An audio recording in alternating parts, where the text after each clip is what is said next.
Ձեզ կներկայացնենք կանանց պարային անսամբլի Հանրապետության կուլտուրայի վաստակավոր գործիչ Սուրեն Գյանջումյանին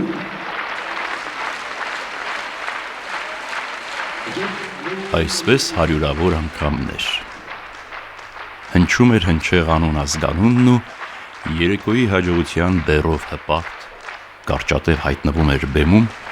վաստակելով ամենաբուռն ծափերն ու հանդիսատեսի ջերմ վերաբերմունքը, գնահատանքը, արժևորումն ու հարգանքը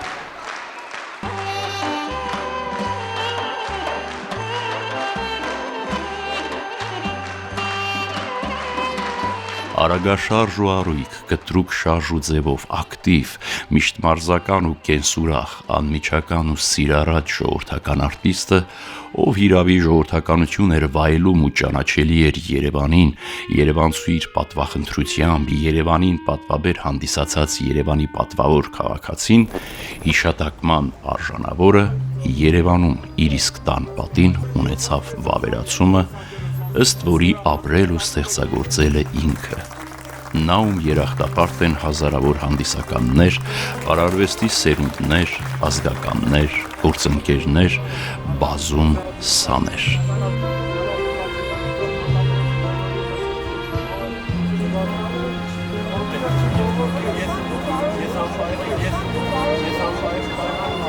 Մեծարանքի ու արժևորման խոսքերն ուղեկցվում էին հպարտությամբ, քանզի ճանաչել ու վայելել են անվանի մարդու մտերմությունը։ Ու կրկին ծափեր։ Կարծես բեմելն էր նրա հիշեցնում ու կրկին ծաղիկներ արտիստիկ ժողովրդական արտիստի։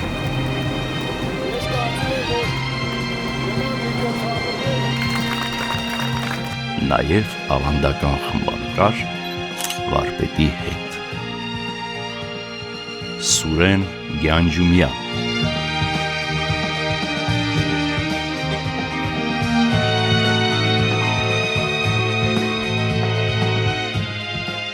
Նա իր վաստակի գնահատանքից գոհունակ էր։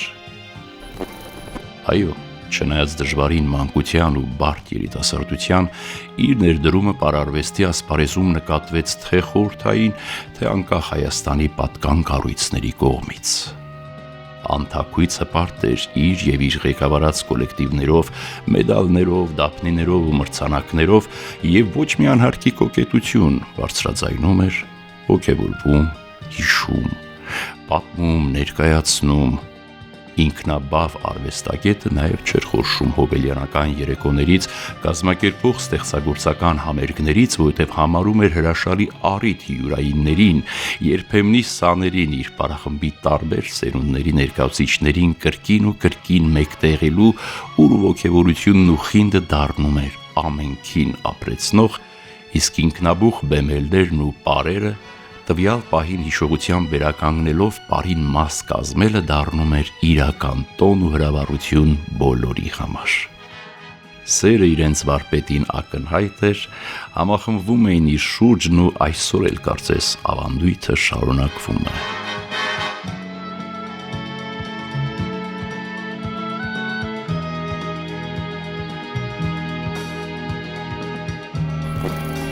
Իսկ ովքեր են շարունակողներն ու մեծարանքով հիշողները։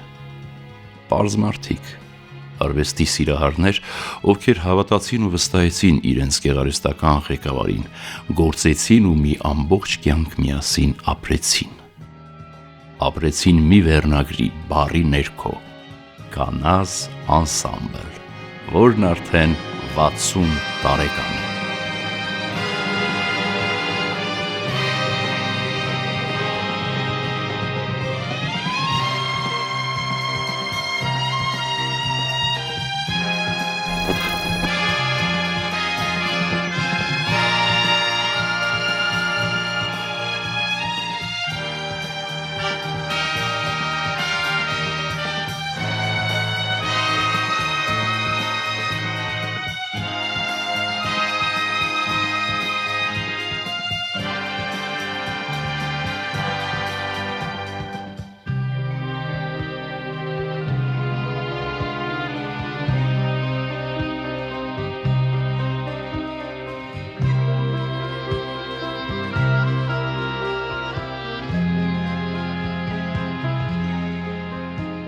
Այո, 60 տարիներ առաջ Քանաքեռի այլմինագործների գործարանում հասարակական սկզբունքով ձեռնամուխ եղավ հիմնելու ինքնագործ պարախումբը, որն հետագայում պիտի պատվաբեր լիներ ոչ միայն գործարանին, այլև ողջ հանրապետությանը։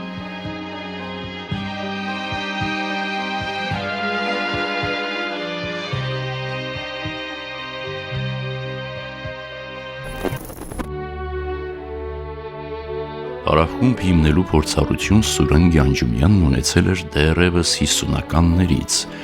Երևանի էլեկտրական ճշգրիտ սարքերի գործարանում հիմնել էր ժողովրդական բարի համույթ,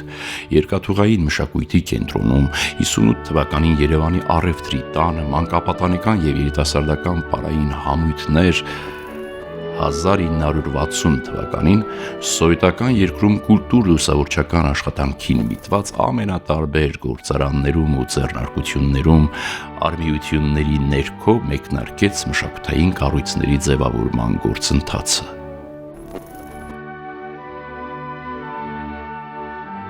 Քիչ չէին անվանի մարդկանց արվեստագետների այց հանդիպումներն ու շփումները բանվորների ու աշխատավորների հետ։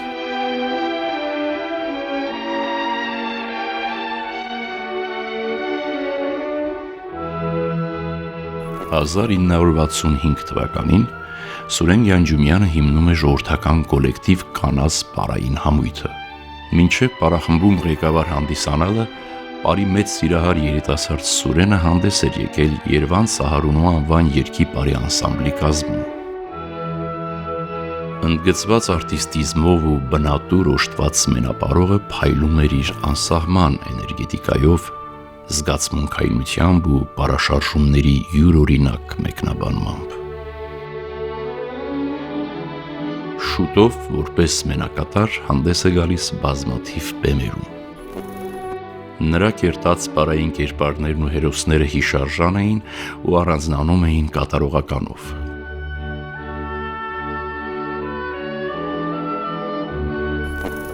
Հետպատերազմյան զրկանքներով անցած ու 10 տարեկանից անհայր մեծացող պատանին պիտի շուտապույտ արեց սովորել ու աշխատեր, ընտանիքին օգնել էր պետք։ Թեպետ արհեստակցական ուսումնարանում սովորելիս էլ սկսում է պարել գործող պարախմբում։ Մասնագիտությամբ խառատին, պարարվեստը ձգում էր։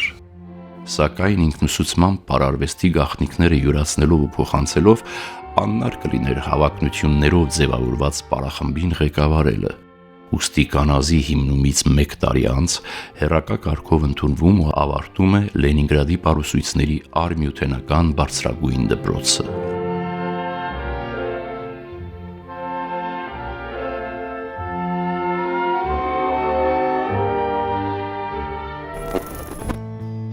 Կանազը դարձավ իր անշեղելի սերը։ Իր գործունեության հիմնական ու գագաթնակետային դրսևորումը։ Սկսվեց բարդ աշխատանքային հետաքրքիր ու հեքիաթային ընթացքը։ Բեմադրություններ, փորձեր, ջանք, նվիրվածություն, այն ամենը ինչ պարտադիր էր բեմարվեստում ներկայանալիության համար։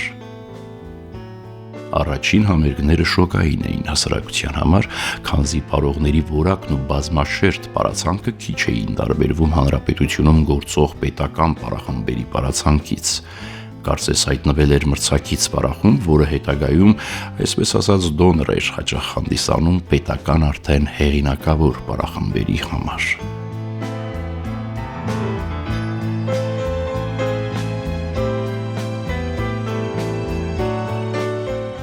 Շատ պրոֆեսիոնալ պարողներ են դուրս եկել Կանազից, մեր երկի Պարի Թաթուլ Արտունյանի անսամբլում, Պարի պետականում, ինքնագործ խմբերի մեջ ամենաշատ պրոֆեսիոնալ պարողներ տվել է Կանազի դարբնոցը, Գյանջումյանական դպրոցը։ Կանազի իր որակով բարձրացել էր բավական լավ մակարդակի եւ իզուր չէր, որ Կանազի պարախմբի որոշ պարողներ լրացրեցին Պարի պետական անսամբլի կազմը եւ նույնիսկ մենապարողներ էին, լավ անսամբլ էր, բավական կազմով ուժեղ։ Հմուտ ու հեռատես մանկավարժը, գիտակցելով իր լավագույն պարողների հնարավոր շարժի փաստը պետական անսամբլներ, ավելի ուշ հիմնեց Գարուն մանկապատանեկան համույթը, բեմադրելով տասնյակ պարեր ու պարային ներկայացումներ, որոնք զվարճալի էին տոնական ու պատանեկան ակտիվությամբ։ Գարունն ու Պիոներ պալատի մի շարք խմբեր գործում էին միաժամանակ, որոնցում աճած լավագույնները տեղ էին գտնում կանազի ռեզերվում, ապա հաստատուն քայլերով մուտք գործում այնքան պատվաբեր կանազ համույթ։ Ինչքան օգտակար եղավ կանանց բարի անսամբլը, որտեղ ընդունվելու համար քաղաքի որ ծայրից ասես երեխաներին ծնողների ձեռքը բռնած բերում էին Գյանջիմյանի մոտ, ասում էին ես ուզում եմ իմ երեխան կանազի անսամբլի այդ պարողների նման պարող կամ պարուհի դառնա։ Ծնողները լավ գիտեն, որ եթե այդ հասակում ու անչափահաս անգամ երեխաներ կային, որ գնում էին արտասահման, գիտեին, որ Գյանջիմյանը այնպեսի այնտեղ հսկողություն վերաբերմունք է, որ իրենցից ոչ պակաս։ Իրականում դժվարությամբ էր կանազի հիմնական կազմ ընդունում թեկուզ իր իսկ ստեղծած պատանեկան ու ռեզերվ հանդիսացող խմբերից պարողների։ Գյանջումյանը պարողի ունեցած հմտություններից զատ շատ կարևորում էր արտիստիզմը, հմայքն ու ժպտալու ունակությունը։ Պարողի ամենամեծ զենքը հայացքն է, նա պետք է հայացքով էլ բարի։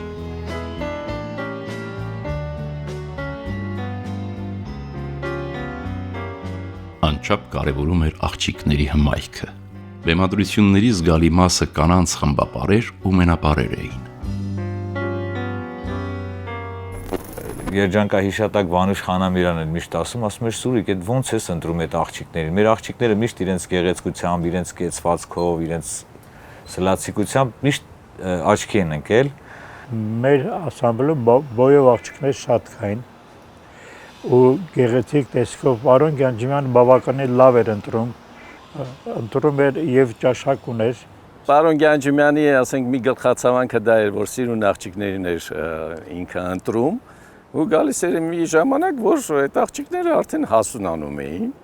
1985 թվականի Մոսկվայի ֆեստիվալից հետո 12 աղջիկ ամուսնացան մի անգամից։ Դա բնական է, որ պետք է խանդեր։ Եթե այդ աղջիկներին ինքը մեծացրել էր ու հասցրել էր, ասենք, այն տարիքին, որ պետք է ավելի լավ պարեին ու ավելի լավ ցուցադրեին, այդ աղջիկն ասում էր, ես չեմ կարող գամ, որովհետև ամուսնանում եմ։ Ու վերջանում էր դրանով։ Ժլատ էր իր պարողներին գովեստի խոսքեր հնչեցնելիս, շարունակ պահանջկոտ,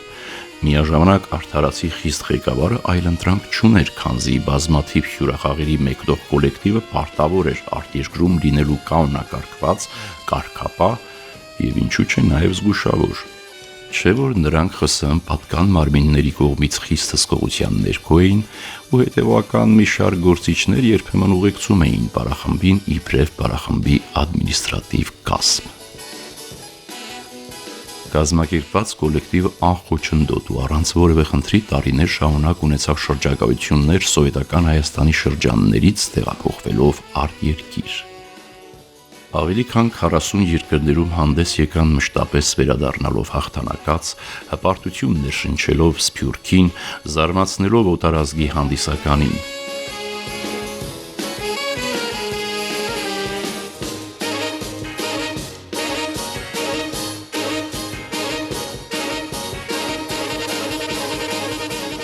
Կարևոր չէ թվելն անգամ երկրների ու քաղաքների անունները, որտեղ հայկական մշակույթը գյանջումյանական ձեռագրով դառնում էր լրագրերի, ամսագրերի ու հեռուստալիքների հիացական մեկնաբանման նյութ։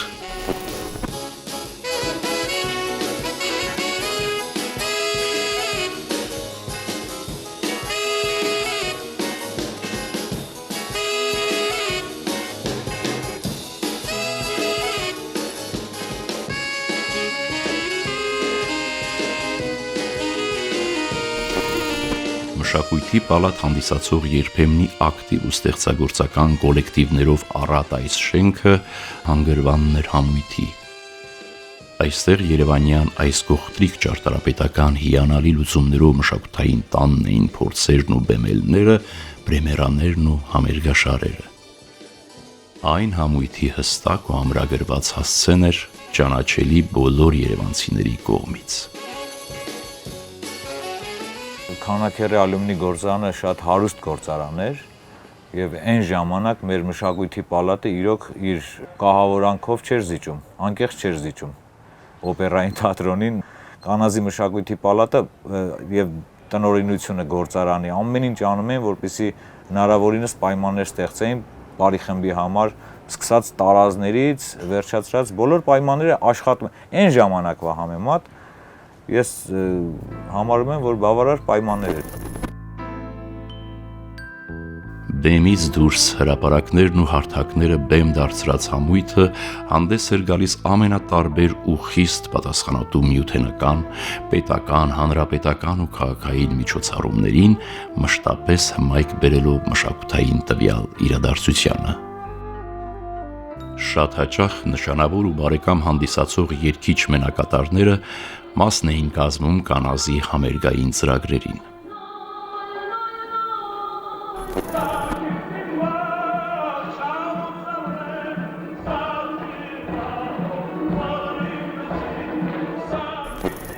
Հարգանքի արժանի երաժիշտները իրենց բարձր պրոֆեսիոնալիզմով առավել լիարժեք ու ամբողջական էին դարձնում համույթի գործունեությունը։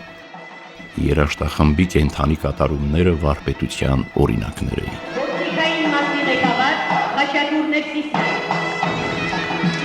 Մի շարք կոմպոզիտորների պարային ստեղծագործությունների առաջին կատարողն էին և հեղինակված գործերը քննություն էին բռնում հանդիսականի առաջ։ Աշոտ Լեյլոյան,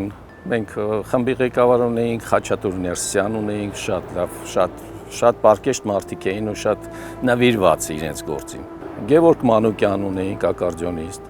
որ շատ հոյակապ ակարդիոնիստ է։ Խաչատուր Ավետիսյանն էլ մեր մոտ եկավ, բայց ամենաշատը Ծովակ Համբարձումյանի երաժշտության տակ ենք բարում։ Մշտապես խոնար էր իր մեծերին, ավագներին, ակնտացանքով էր։ Չկան դրանք ափսոս, Սրբույր Լիսիցյան, Վահրամ Արեշտակեսյան, Էդվարդ Մանուկյան, Զարե Մուրադյան, Ազատ Ղարիբյան։ Ու պարտադիր էր համարում նորերի հարգանքով վերաբերմունքն ու օգտակարությունը օրվա ավագներին։ Ով քեզ օգնեց, ումի շնորհակալ պիտի լինես։ Ամեն մարդ պիտի մտածի եւ հարգել մեծերին եւ միշտ կարողանա բարիք պարգևել մարդկանց, ընկերներին, ծնողներին, մեծերին։ Մեծ կենսափորձն ունեցողն անշուշտ տեսել էր շատերին, անվանի մարդկանց, ովքեր զարմանալի էին, սքանչելի, կարոտում էր նրանց ու իրեն մեղադրում, որ անհամարձակ եղավ մի շարք արվեստագետների մոտենալու շփվելու, իսկ ժամանակն անողոք էր։ Մինչև կյանքի վերջ շարունակ զարմանում էր նրանց բարեկրթությամբ ու վարվեցողությամբ։ Գնում էին սենց այդ հին մեծերը, մեկ Հրաչյան Ներսեսյան բան, ծանոթները, որ գալիս էին ահագին մի 10 մետրի վրա կամ 5-6 մետրի վրա հանում, սենց գնում էին, չէ, քայլելով, մեկ էլ հանում էր շլապեն սենց, նայել, երկուսն էլ սենց դնում էին ու իրար կողքով անցնում էին։ Այ հետարքիր սովորություններ կան այն ժամանակ, հա։ Մեծերը ոնց էին բարևում էլի։ Հիմա մեկը մի հատ տենմա 10 ժամ կանում խոսում, ուր ես խոսում, այ մարդը կարող է զբաղված, չէ, կանգնած խոսում, այ մարդը գնում է փողոց։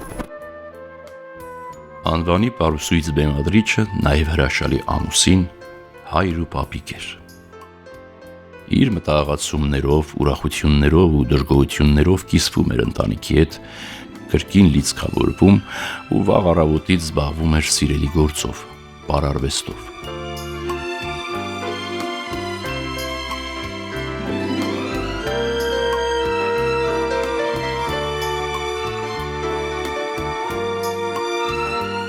Ընտանիքի անդամներից ոչ մեկ չշարունակեց իր գործը, ինչպես մեզանում շատ հաճախ ընդունված է, բայց չէր տխրում, քանզի համարում էր իրենց մասնագիտական ընտրության մեջ հաջողակ մարդիկ են ու հակված չէր որևէ մեկին պարտադրելու։ Փոքր հասակում ես ամաչկոտ եմ եղել, հիմա չգիտեմ դա իմ մասին կասեն թե չէ, բայց այն ժամանակ երբ որ ինքը պարում էր, ես մտնում էի աթոռի տակ, բայց ոչ մի րոպե չեմ գնացել պարի։ Ես պարում էի, իրանք ամաչում էին։ Ես որ բեմի վրա պարում էի, իրանք ամաչում էին, որ ես իրան պապան պարում այնտեղ բեմի վրա։ Զարմանալի բան էր այն ժամանակ։ Ընտանիքին սիրահարը հպարտ էր իր Էդգար Թորնիկով, ում մի շարք ստեղծագործությունների պարային լուծումները հեղինակեց ու անսահման ոգևորված էր նրա հաջողություններով։ Շատ լավ հասկանում էր, զգում էր երաժշտությունը, ես կարծում նաև դրա մեջ իր հաջողությունը իր բեմադրությունների։ Նա ասում էր, ես անգամ պաուզաներն եմ բեմադրում երաժշտության մեջ, այդ տպավորվել է։ Գանջումյանը ուրեմն բեմադրեց մտորում ստեղծագործություն, այն ստեղծագործությունը, որ առաջինն էր այդ գործունեության մեջ եւ հայրենիք երգի նկարահանումներին օգտագործվեց հենց Գանջումյանի բեմադրված պարը, որը շատ sense յուրահատուկ երանգ հաղորդեց ամբողջ տեսահոլովակին, ասում մի հատ էս կտոր նորից նվագի, ինչ որ հենց մի անգամից սկսում էր բեմադրել։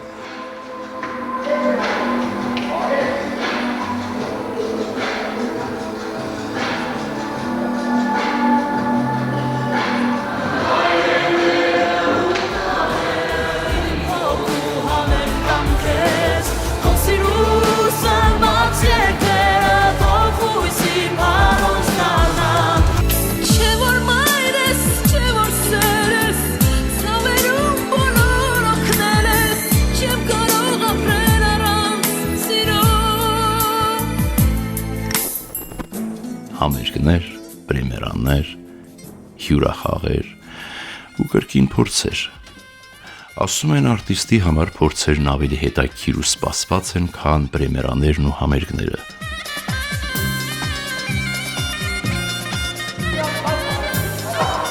Անդադար փորձեր, անընդհատ լարում, միաժամանակ հաճույք։ Այդ հաճույքից ոչ մեկ չպիտի զրկվեր։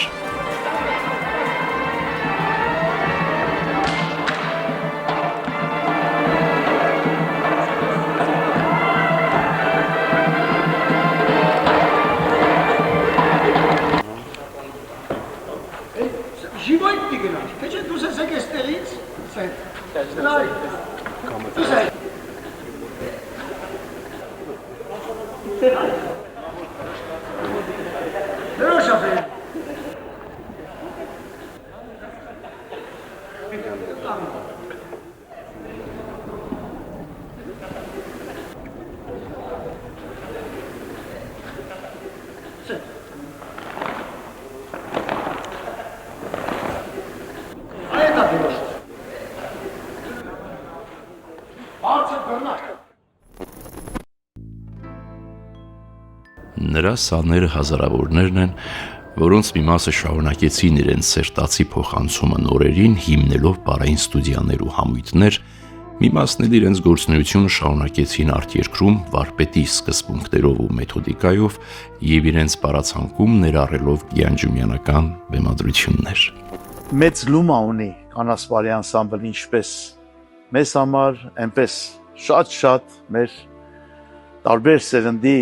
բարող բարույների համար, որոնք տարբեր երկրներում իրենց պարախմբերն են հիմնել եւ շարունակում են այն հրաշալի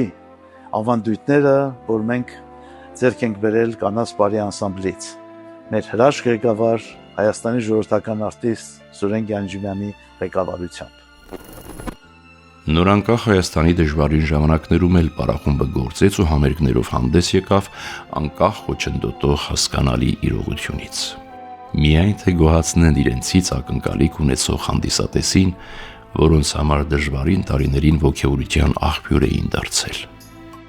Հնարավորությունները սուղ էին, փորձասրահները ցուրտ, գրիմանոցները նեղ ու անհամապատասխան։ Պիտի տեղավորվենք, այս հարմարությունները, ինչ ոչ իման չկա։ Էլ ավելը ոչ հարմար։ Դե դուք դի արագերա գնաց գաց, բայց ոչ կա։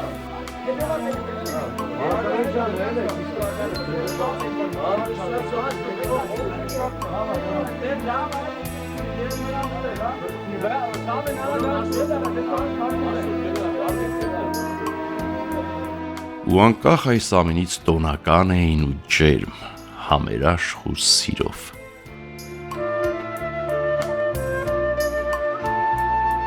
Յուրաքանչյուրն իր բեմելին պատրաստվում էր ամենայն պատասխանատվությամբ, ճշգրիտ ու կանոնիկ գիտակցումով, որ բեմը ոչ մի արդարացում չի հանդուրժում։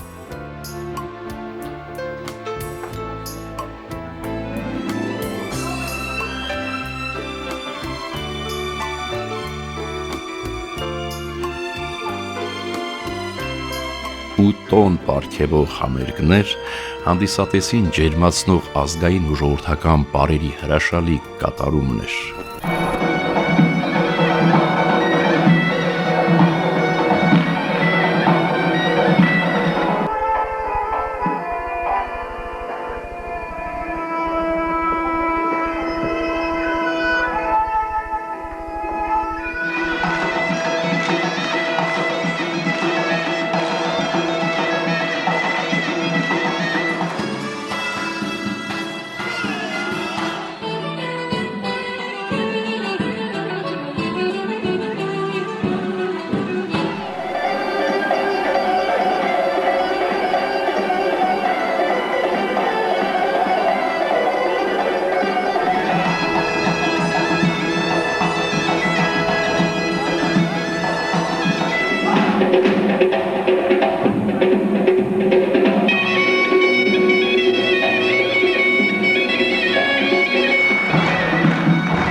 նաև օտարազգի բազմազան բառեր,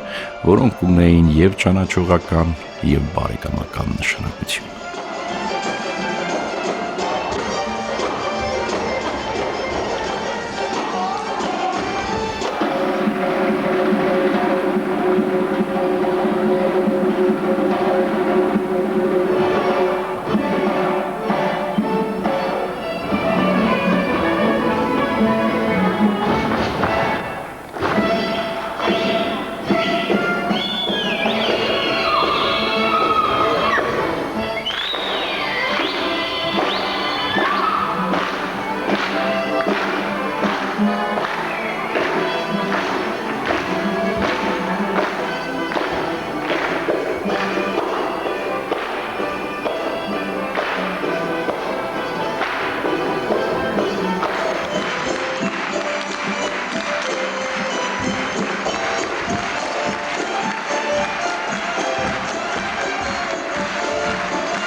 Տարիներն իհարկե մտերմացրել ու բարեկամացրել էր կանացցիներին։ Հաճախ կարոտով հավաքվում էին, հիշում,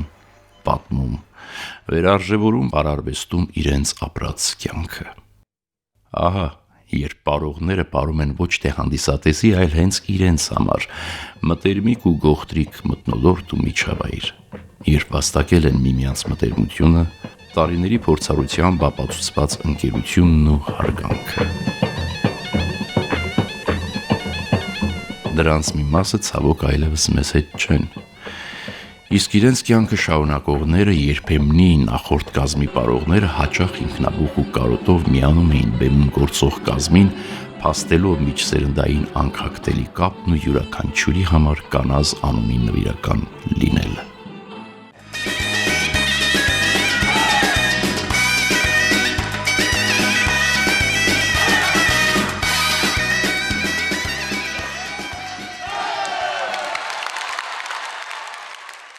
Ցանկացած առիթ օգտագործում էին հավաքվելու համար, ես հիշում եմ, որ մեր տունել էին գալի, հին ավանդույթը կար նոր տարվա։ Միշտ իրենց համերգներին միշտ ներկայ եմ գտնվել, որպես հարազատ ինձ կոլեկտիվ, իմ ընկերներ, եւ միշտ հպարտացել եմ, ես միշտ ասել եմ, որ ես ծնվել եմ Կանազից, որպես պարող կայացել եմ, այսինքն իմ առաջին քայլերը եղել է Կանազում, իհարկե այդ անցած դպրոցը ինձ շատ օգնեց, որպես պարող կայանամ պրոֆեսիոնալ պարարվեստում։ Վաստակաշատ մանկավար պարուսույց Սուրեն Գյանջումյանը հետագա տարիներին իր պարախմբից բացի դասավանդեց Առնո Բաբաջանյանի անվան երաժշտական ուսումնարանում, Աբովյանի անունը կրող Հայկական պետական մանկավարժական համալսարանում, ակտիվորեն գործեց Հայաստանի պարարվեստի գործիչների միությունում փոխնախագահի կարգավիճակով։ Ընտրվեց միության նախագահ Վանուշ Խանամյանը եւ այդ ժամանակ նաեւ փոխնախագահ Սուրեն Գյանջումյանը։ Փոխնախագահ է ինքը, բայց մենք ես ինչ նախագահ, ինքը ինչ փոխնախագահ, մենք ընկերներ ենք, ինչ լավ բան է գիտեք հին ընկեր լինելը։ Իհարկե իրենք ելնելով իրենց հետաքրքիր տեսակետից երբեմն վիճում էին մեր ներկայությամբ, երբեմն իրարից նեղանում էին, ընդամենը 10-15 րոպե հետո մոռանում էին։ Հիմա չգիտեմ հիշողություններն էր ված, թե իրենց կամեցողությունը, որ վիճեցին անցավ հիմա անցան առաջ, բայց այն ինչ որ Գյանջումյանը իսկապես Խանամյանին շատ թիկուն կանգնեց եւ դրա կարիքը Խանամյանն ուներ։ Մենք ճիշտ է իրենք կողքն ենք ամեն ինչով, բայց մենք չէինք հասկանա։ Մենք չէինք հասկանա այն նրբությունները, այն տարիքի մեծ տարիքի կայացած մարդկանց հոտառությունը մասնագիտական, ինչպես որ երկուսով իրար հասկանում էին։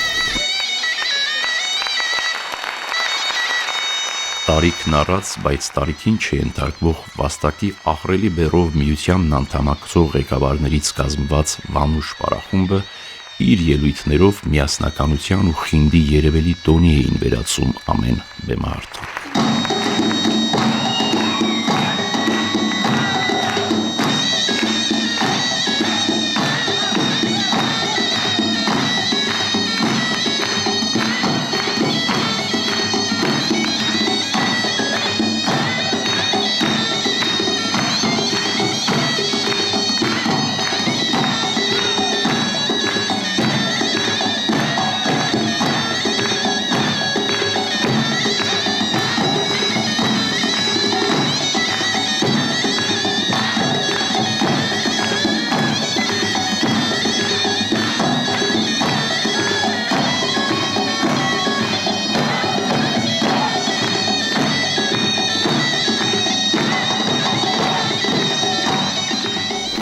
Ես հիշում եմ եւ հպարտանում եմ, որ մենք նույնպես մաս ենք կազմել այդ հրաշալի կոլեկտիվում եւ կարողացել ենք մեր արվեստով ներկայանալ տարբեր բեմերում եւ վայելել հանդիսատեսի ջերմ վերաբերմունքը։ Նա բոլորիս մեջ դաստիարակում էր կարգապահություն, հարգանքը աղջիկների նկատմամբ, մեծերի նկատմամբ, սերը դեպի պարարվեստը, ընդհանրապես հայ մշակույթը, որը որ շատերը չդարձան պարող, բայց վստահ եմ, որ բոլորիս կյանքում ուղեկցեց այդ դիսցիպլինան եւ շատ ցանկանայի, որ Սուրեն Հովհաննեսիչի պարերը չմնային արխիվային դարակներում, այլ պրոպագանդվեին, բեմադրությունները կատարվեին բեմերում, որտեղ ես համարում եմ, որ նրա ձեռագիրը տարբերվում էր։ Գյանջմանը որպես պարուսուց, որպես մանկավարժ մեծատարով մարդ էր, ու նա շատ սիրում էր իր մասնագիտությունը, սիրում էր իր արվեստը եւ աշխատում էր նոր բեմադրություններ անել։ Ես ուզում եմ իմ ասամբլեի վետերանների անունից իմ անունից շնորհակալություն հայտնել պարոն Գյանջիմյանին, որ մեզ ընտրեց։ Շատ խիստ էր, բայց շատ արդարացի խիստ էր։ Ես հիշում եմ կոնֆլիկտներ, որ ինքը ունենում էր ժյուրիի կազմում կամ ինչ-որ միջոցառման ժամանակ։ Ինքը ընդունում էր, ինքը հասկանում էր, ինքը գիտեր, սովորել էր, որն է հայկական, որն է ազգայինը։ Սուխիշվիլի, Ռամիշվիլի Վրաստանի պետական անսամբլը, որ ուզում էր հայկական պար ունենար, նայել էր շատ խմբերի, պետական խմբերի եւ մեր կանազի նայել էին վիդեոները, ընտրել էին Սուրեն Գյանջիմյանին եւ հրավիրեցին, ես այն ժամանակ անսամբլում պարում էի Կանազում, հրավիրեցին Վրաստան, մեկ շաբաթ թե երկու շաբաթ մնաց, բեմադրեցին հայկական կիսաավանդական, կիսաբեմական, բեմադրական դարալագյազներ այս հանրահայտ լավ հայկական պարը, որի հիմնադիր բեմադրողը Գյանջիմյանն էր։ Կյանք սիրող, իսկապես օժտված մարդ էր եւ չէր սիրում կեղծավորություն, սիրում էր ազնվություն փոխհարաբերություններում եւ միշտ շիտակ է սիրել ապրել, ես դա նկատել եմ։ Ես շատ ուրախ եմ, որ ինքը շատ բաներ վերանայեց ուրիշ ձևի եւ մի տեսակ հոգեվոր ապրումների մեջ հեռացավ կյանքից։ Ինքը որ պարկում էր, անպայման քնելուց առաջ աղոթում էր, խաչակնքվում էր, նոր քնում էր, ասում էր մայրս ասեն սովորացրել ինձ։ Իսկ մեջը միշտ եղել է, աստծո պաշտպանությունն էր խնդրում։ Ուրախ եմ, հպարտ եմ կամ երջանիկ եմ, որ Սուրեն Գյանջիմյանը իմ պապիկն է։ Եղել չեմ ասում, է։ Կանասցի յուրաքանչյուրն առանձին ու բոլորը միաժամանակ մի ամբողջ կյանք բարձրացան բարձրունքներ։ Ընթացքում միմյանց գտնելով, ապա վերագտնելով բարձրացան ու որովհետև պարողի կյանքը պարարվեստում կարճ է, սկսեցին իջնել, իրենց հետևից թողնելով ոսկե մեդալներ, գրամպրիներ, մրցանակներ ու փառք։ Կանաս համույթը հայ ժողովրդին ու ոչ միայն տարիներ շարունակ իր բեմադրություններով բարի անթարգմանելի լեզվով պատմեց ավանդույթների, այլմինագործների, ձախորդությունների, օսեթների ու վրացիների, մոլդովացիների ու գնչուների, զմրուխտի շորորի հայ քաջերի, եղեգնաձորցիների, Էրեբունի, Արտաշատի, Նայիրյան աղջիկների, Երևանի հայոց բերդի հաղթանակների ու ուրախությունների մասին։ Կանաս համույթը 60 տարեկան։